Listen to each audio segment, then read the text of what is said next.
just now do a little shake. Okay, that's I call Kundalini shake.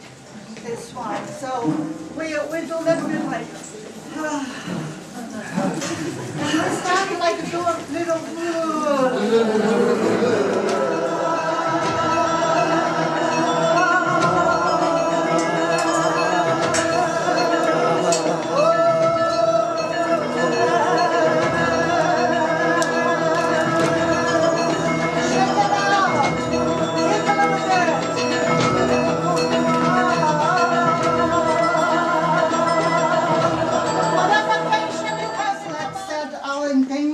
This year that is so important here for everybody.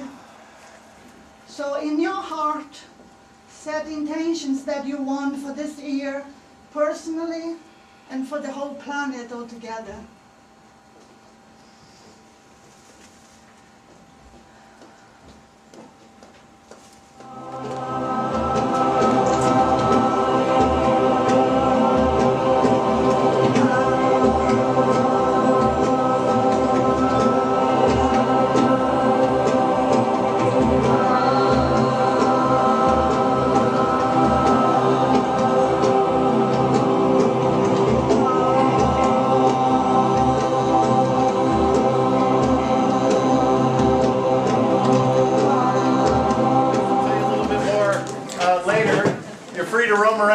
Enjoy the scenery and the place, and it's open for lots of different possible events.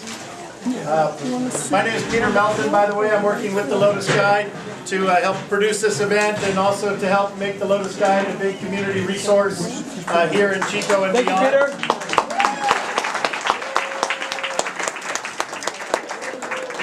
So that's we have a chance. You can participate also. I don't know if you haven't been receiving these community emails. We do have a few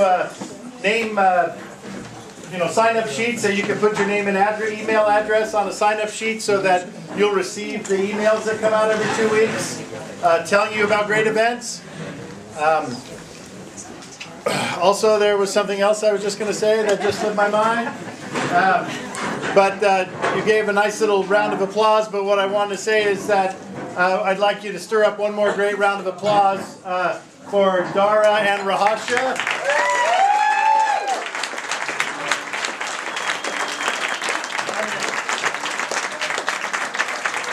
Think about these guys have made the Lotus Guide happen and made this event happen and have been such great supporters of the community in so many ways. So thank you today for coming out to support our future as a community and as a species, your own education, but also to support the Lotus. And we had just enough money to make the first printing. And if you'll notice, a lot of the advertisers that are in here are still in here. And they've been really powerful supporters. Some of them are here today. And we really appreciate that too.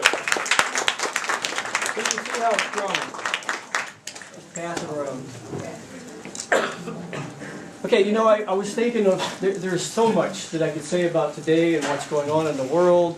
When I wrote my book, I totally got into a lot of our ancient history and realized that everything, and I very seldom use a general word like everything, but everything we've been told is not true. It's completely different than what we've been told by organized religions and states and nationalism and organizations. And I started finding out that things like archaeology, they're totally supported by people like the Rockefeller Foundation. Our school system, everything has been suppressed and indoctrinated. Now this information is starting to come out now because of the internet mostly. And the internet, we have to protect it. You know, we just went through a really close thing, but we won because of our numbers. And this is the importance of numbers, because we outnumber them, not 99 to 1, that's the financial thing. We outnumber them 1 million to 1. The people that are in control, this is what they're afraid of, is communication and numbers and information. So we have the information, we have the communication, and we have the numbers. We just have to keep on doing our thing, because this has to be a non-violent revolution, because they're waiting for violence. And if we go into that realm, believe me, they have a lot more practice at this than we do. They have the tanks, everything. And I could totally get into that because there's a lot going on the planet right now that is like dominoes. And it just takes a little, and it would be a domino effect. So it's really crucial we start paying attention and come together and start putting pressure on our government through nonviolent means. And I wanted to know about alternative energy. You know, is this really true?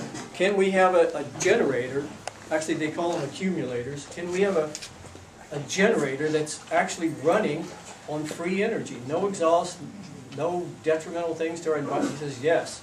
Him and his wife have gone to several labs with technicians and researchers, and he says they exist. They really do exist. But what happens, they'll explain to you what happens. And this is the importance of information. We need to wake up. You know, and I could, everything that I could say to you for 5 hours, I could boil down to those few little words. It's time to wake up.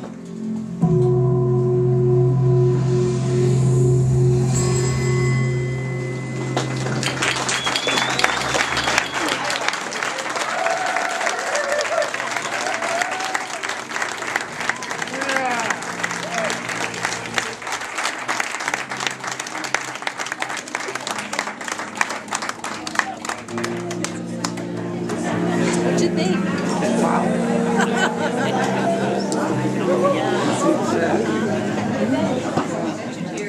And getting over time rid of the Federal Reserve Board.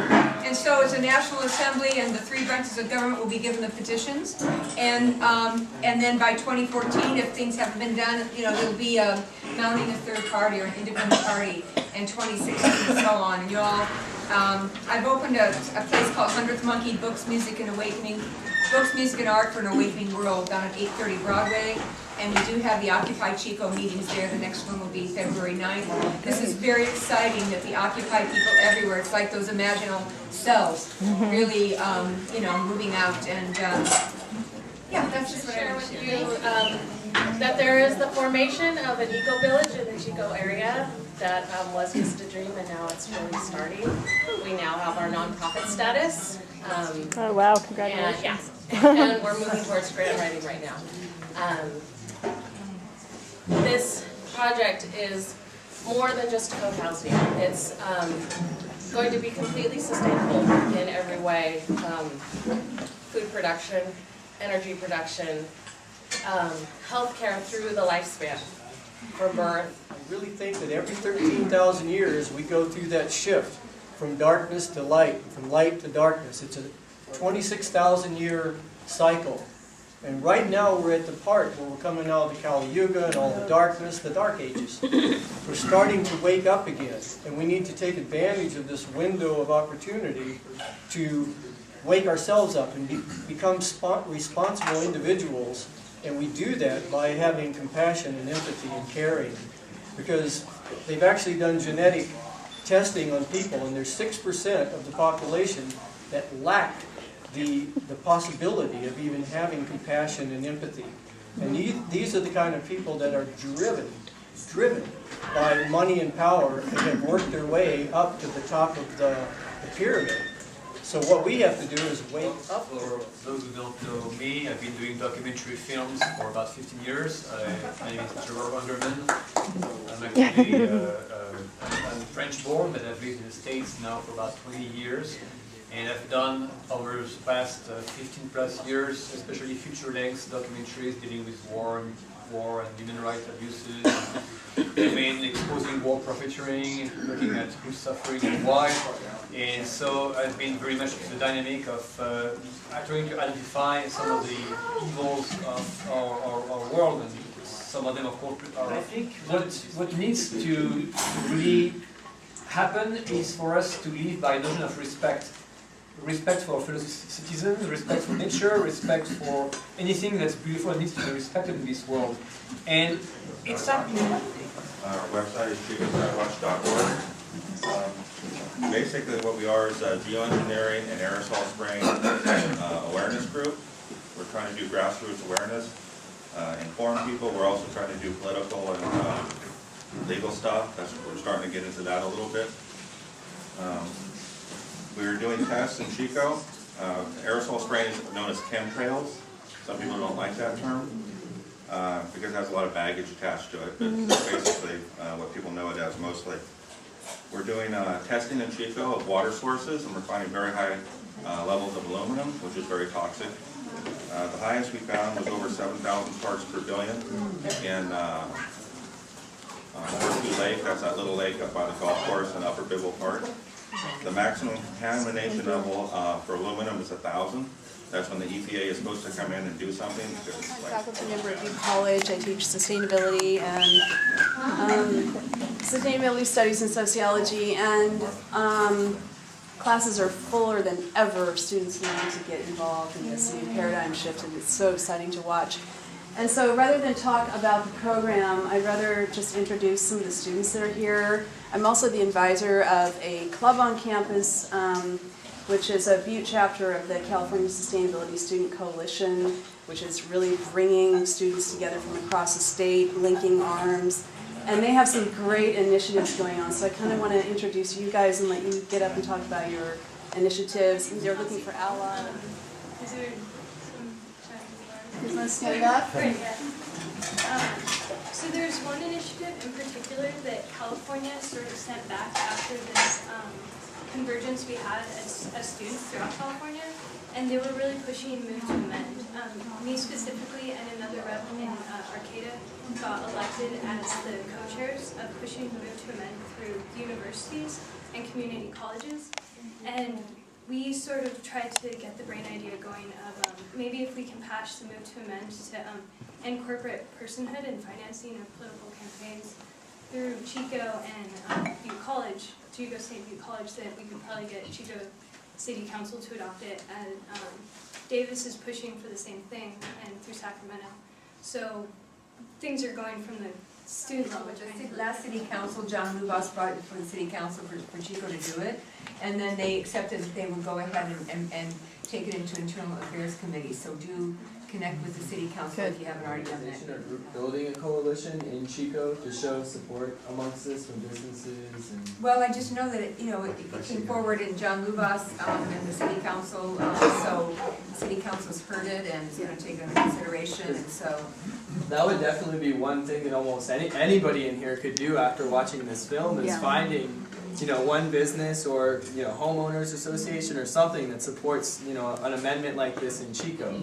And that is a resolution to support a constitutional amendment that would end corporate personhood, basically. Corporations aren't people, they don't have equal rights as people, and so that's what it's all about. Spread all across California, and she's trying to get a on-the-ballot initiative to label GMOs across California.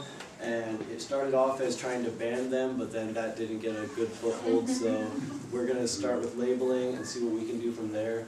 The petition comes out sometime in February, and there are trainings going on within the community around to get people trained and to gather more volunteers for signature gatherers, people who are willing to donate time and effort to get this petition or this initiative on.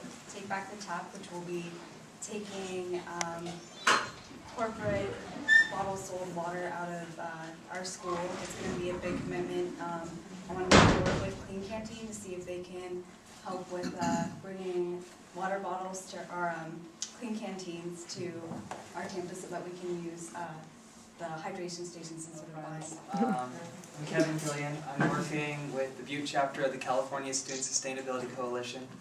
I want to express a message of solidarity, because right now, look around you, these are our allies, and all across California, I've seen them. We're everywhere, and we are really strong. In this time, let's use it to really connect. We're all in this together, and that's where we're going to find our strength. Thank you. So be sure that all of you guys send a note to the info at Lotus Guide so that could be listed. So it makes for more resources. Yeah, and I'd like to say to Mimi, if you ever want some editorial space, let me know. Yeah, good. I'm sure we will. Yeah, face to face. Our YouTube channel is really, going crazy.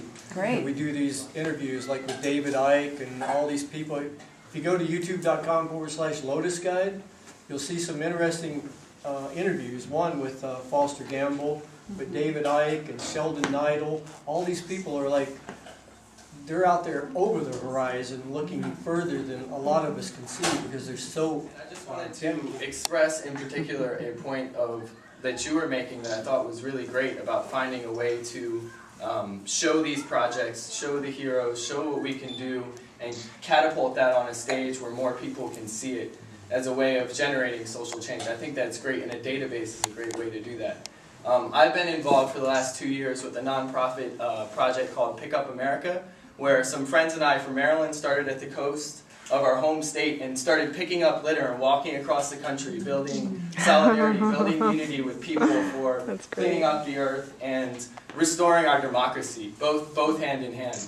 And this has been something that we have met so many people who are about this and want to see this happen all across. So I want to let you all know that too, but also in pockets like Chico, it is more conscious. So somehow it's important that we find our brothers and sisters that need this support in other parts of the country and are able to provide them with it in terms of documenting these lives. In the credential program at the university, and about 4 years ago I decided to start my own school. And my goal was to try to figure out how to make it a school where I had hoped it could be like, you know, PBS radio, and where public radio and public television, where you could find people to sponsor so that the students wouldn't have to pay. But I started it in the fall of 2008, and even though I'm a nonprofit, it's been really difficult to get people to fund us. But the main thing, I got to the point where I was going into classrooms all the way from Gridley to Willows, kindergarten through 12th grade on a daily basis, and I got to the point where I couldn't handle the way that the teachers talked to each other, or the way the teachers talked to the students, or the way the students talked to each other anymore. And I'd been in education for 30 years, and at 19 I decided I was going to be a teacher because I was going to change the system and make it different from the one I went through. And I just finally came to the decision that I wasn't. Sorry. It's the kids. It's the kids. It's the kids. How perfect is that? Yeah, it's perfect. It's my life every day. So I have a school where you don't have to be compliant, and our main goal is not about compliance. You know, that we really nurture non-compliance. We want our kids to tell us how they feel about things. We want them to be able to question and to speak up and have This is their part of the indoctrination process of giving kids an answer before they ask a question. If you skip that part, there's a neurological bypass that comes there, and you're disconnected with the process of research and adventure. If you're just given an answer.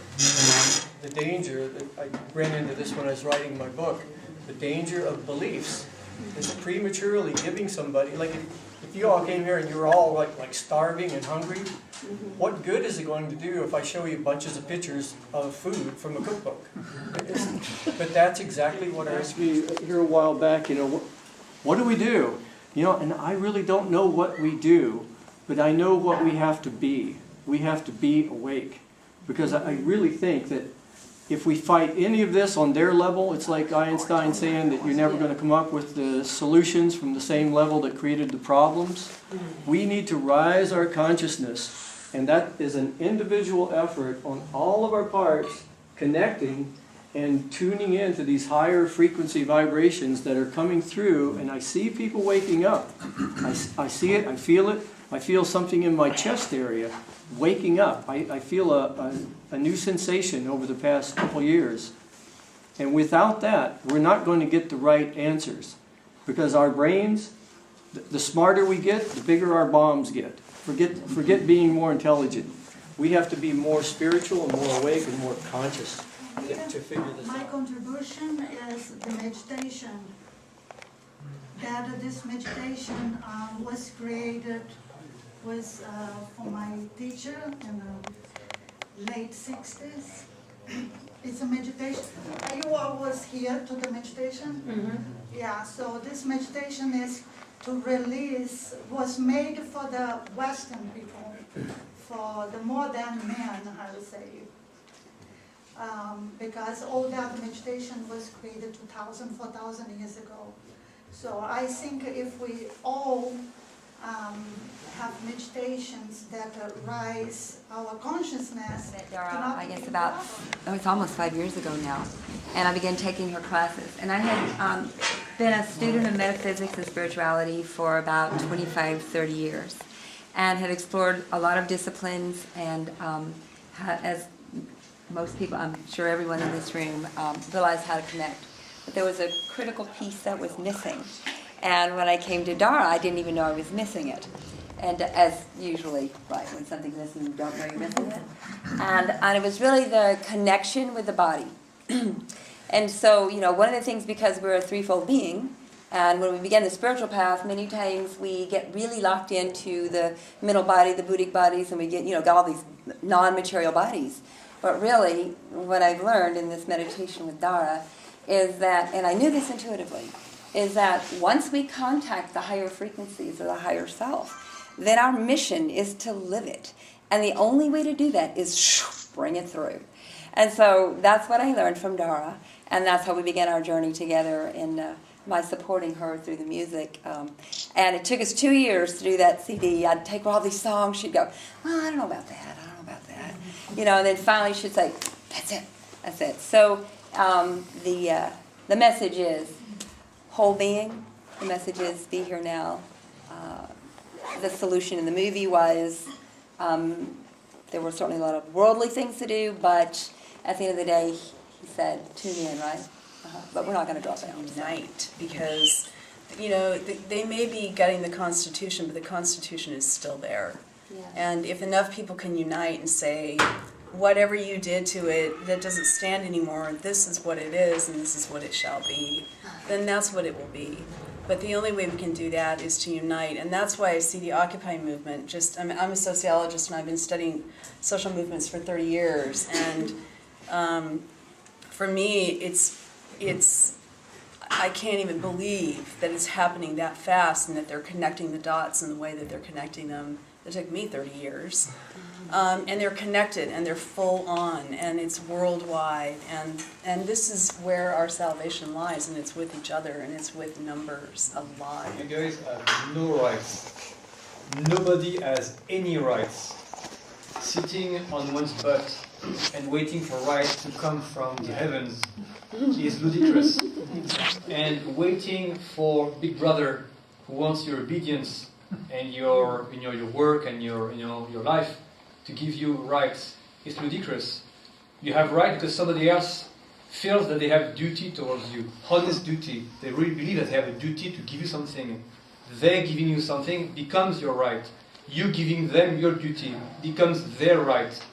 So I think it's critical to realize that we have to live in an environment, if we are, and it's historical, it's not just now because we have hyper merchants running the show. We could have hyper religious crooks running the show, or hyper-military brutes running the show. It's the same thing. They want people's obedience. What can I do as part of the project? A couple of times, and a lot of people get groups together and talk, but sometimes that's intimidating.